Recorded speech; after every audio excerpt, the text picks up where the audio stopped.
Hey everybody, I'm John Raffett. Welcome back to the shop.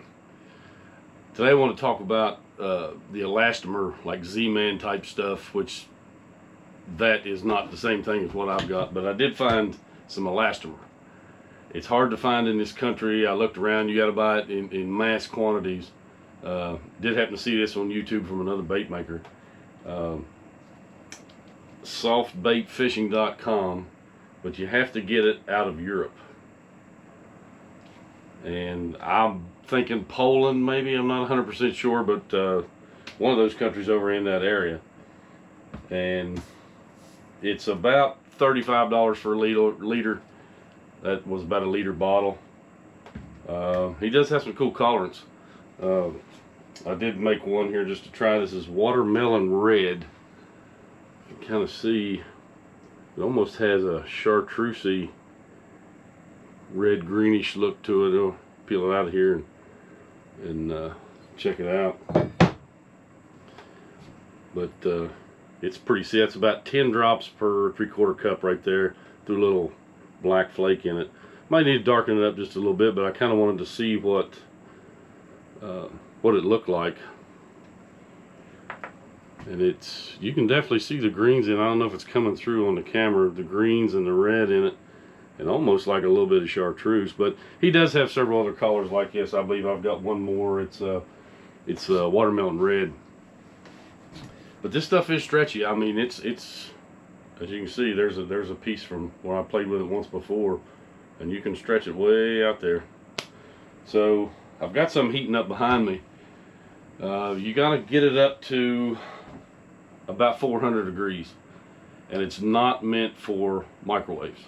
Not like your traditional plastisol that everybody uses from Dead On, or bait plastics like I use, or Plastisol Pro from Lure Works. So you can't, it did say on the website you could warm it up just a little bit, but you got to be real careful or you're going to burn it. So I've got the Presto pot behind me here. This is a small one. I really need a smaller one for doing small amounts, or maybe even two if you're going to try to do a laminate, because you know you got to have them about the same temperatures. So and it does come with, this liter size will come with the oil. I think it's basically worm oil, but he has his own brand of stuff he uses, and he'll put some in. You can see it kind of there, fell to the bottom. But it is a little bit sticky if you don't use that. So shooting around 356 degrees, give or take. Everything's in Celsius, so you got to convert it over. But we're going to give it a shot. Cures quick, in about a minute or so. I guess depending on how hot your mold is. But you can use any kind of colorants. So I thought today we'd try to use this Lure Works, something new from Watermelon Brown. We'll give that a shot, see what that looks like. I've never used any of that. You can remelt it just like others. All your flakes and glitters and powders and everything you want to put in them. But I'll get everything set up here and we'll shoot it and see what happens.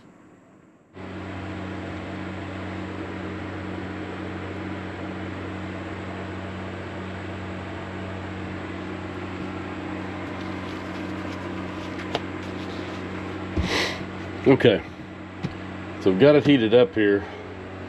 As you can see down, that stuff is crystal clear. So we're right about 400-ish. So what I thought I'd do is try to take it out of the pot, put it in the cup, and make it a little easier to mix. Mix this Watermelon Brown, something new from them, and then with a little bit of this Barlow's Tackle Glitter Blends. It's like a red string flake and has some gold in it. Might accent the brown just a little bit. And then we'll shoot it in a 5-inch twin tail. It might highlight the stretchiness of it. And then in a pinpoint mold, which is just a little swim bait. Both these angling AI molds. So let's see if we can get some here in the cup without messing everything up. It is a little bit thicker, it seems like. Like I said, it's only about the second time I've ever messed with it. And he said you could warm it back up. It may not have melted enough down for both molds. You could warm it up in the microwave, but you had to be extremely careful. and I recommend the fans because there is some, there's no smell to it at all, but there's a little bit of smoke. See if I can get a little bit more out of that. You can see on the night, I mean, it is crystal clear.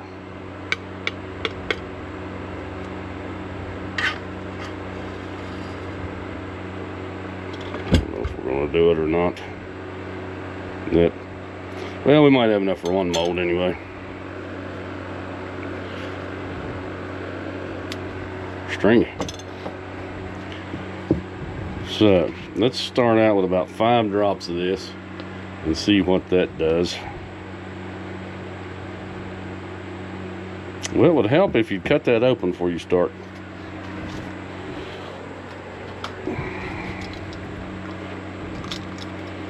Might get a little more out of it.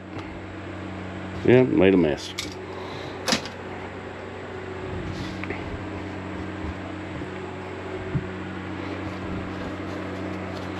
All right, do about 5.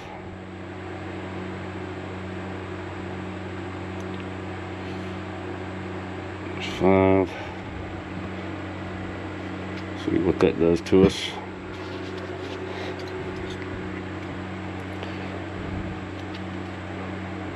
Yeah, see it started to harden on me. That may not have been a good idea. Well,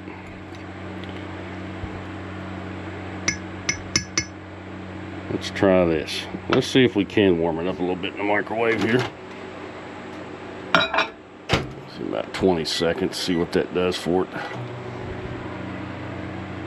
I'll tell you what, if you guys in your bait making shop areas, these silicone mats from 8-bit baits, they feel a little sticky, but they're really not. I mean, the glitter seems to stick to them, as you can see here a little bit, but it really makes a good working surface because you kind of put it there, you see your molds don't hardly slide, they stay where they're at. I kind of like that. They're not that expensive. I believe this is the extra large one. I don't know if that did us any good or not. Well, as you can see, it's going to be a little more difficult to work with. Tell you what I'm going to do. Put it back in the Presto pot. We'll heat it up again and see if we can't get it right. Okay, so we got her melted back down. I did add some more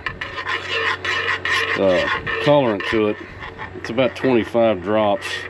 This pot's probably not the best thing to heat it up with. It seems like the temperature's a little bit irregular on it, but it's not a really thick pigment. It's not very opaque, but we'll kind of go with that and see what that gets us. Say, I've really not messed with this type of plastic too awfully much. Add us a little bit of flake in there. Go with the Tad quarter.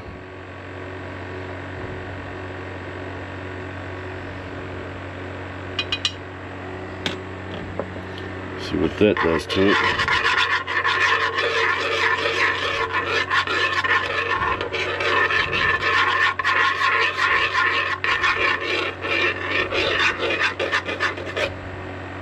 Oh, that might look pretty good, I believe.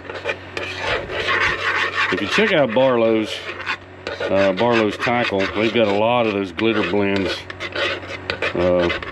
I've got a couple here.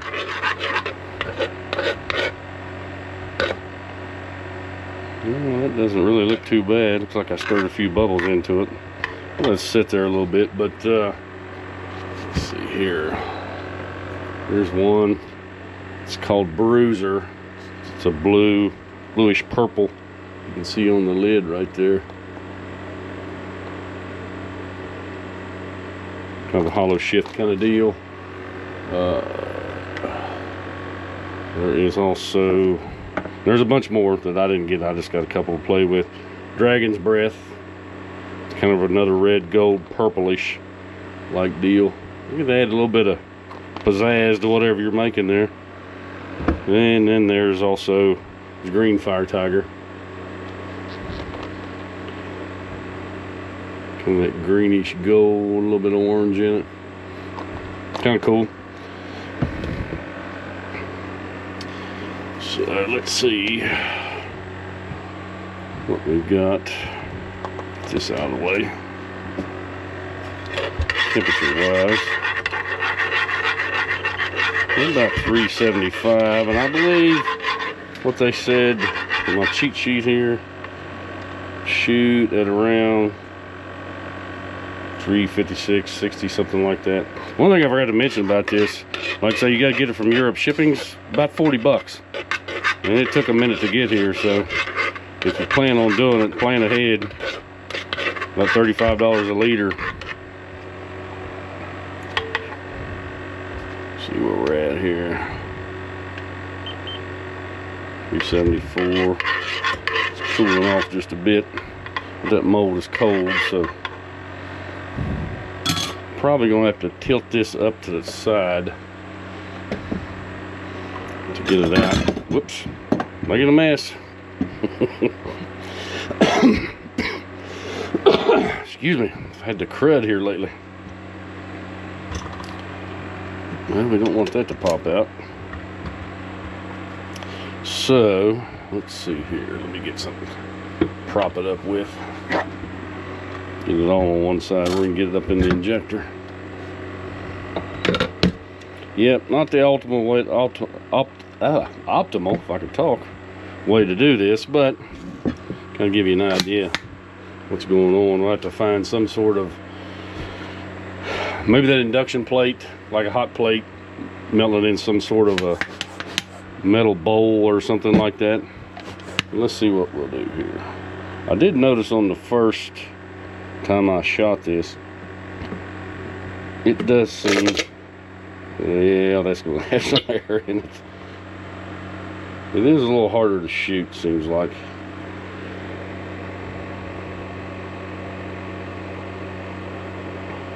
They did say hold some pressure to reduce the denting.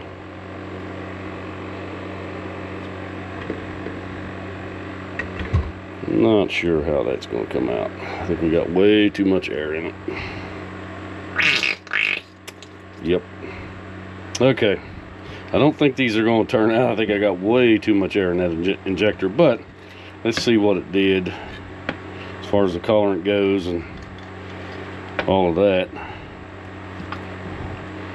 These probably won't be usable, but they'll be able to show you. Well, yeah, that one didn't fill. So you're going to have to put quite a bit of pressure to them. Looks like that one might have came out. It's not a bad color. Peeling it off of here. You can definitely tell when you peel it out that it is a thicker bait. It's not a bad color. Let's hold it up to the light here. Yeah, other than those tails not filling out. There's two on the end. Put those back in the pot. These are kind of hard to even tear off the sprue. That's not horrible. Maybe make it a shade darker. I don't see any air bubbles in them. Let them set a few minutes and then just see how they do as far as the stretching. But yeah, it's not horrible. Yeah, kind of like it. I might make it just a shade darker, just a little bit maybe. But it goes to show you, any kind of colorant you have, any kind of flake, you just throw it in there. It's just going to be a kind of a problem figuring out the best way to heat that up and keep it at temperature. Okay, so these have been sitting on a minute. It's before. It's not a bad color. Kind of like that watermelonish brown, but let's see. I did add some worm oil. They're just a little tiny bit sticky, but as you can see, whoops, tore the tails off. But the thicker part of it, I mean, it really did stretch. Maybe I just didn't let it cure just enough that I did tear the tails off. Could have had air, but man, I'm telling you, they really do stretch. Let's see if another one will do that. Put him back in the meltdown pot.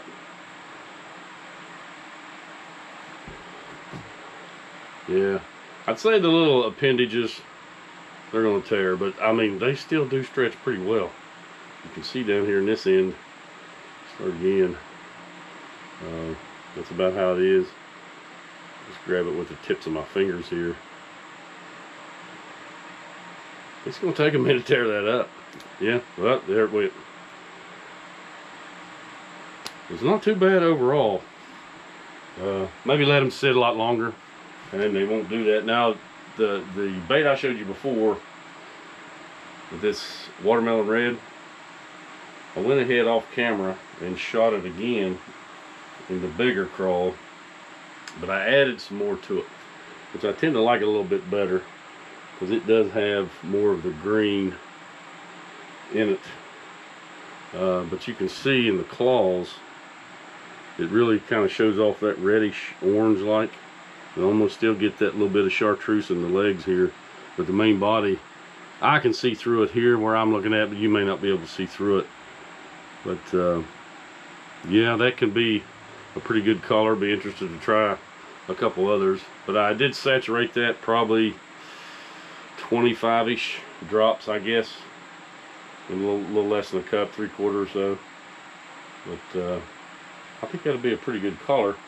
You can saturate however you want, clear water, dark water, and all that. But yeah, I'll try to drop some links down below. Just gonna have to play with it. I think the biggest thing is when you're heating it up and being able to keep it to where you need it to shoot it, according to the cheat sheet, around 356 ish. You got to heat it up to 400 to actually melt it, and then add whatever it is you want to melt to it. And just remember, you can't put it in the microwave, not for very long anyway. But a little more practice and we'll get it right. So let me know what you think about it. Liked it, hated it, something you'd like to see. Maybe if I've got it, I can do it. But thanks for watching. We'll see you next time.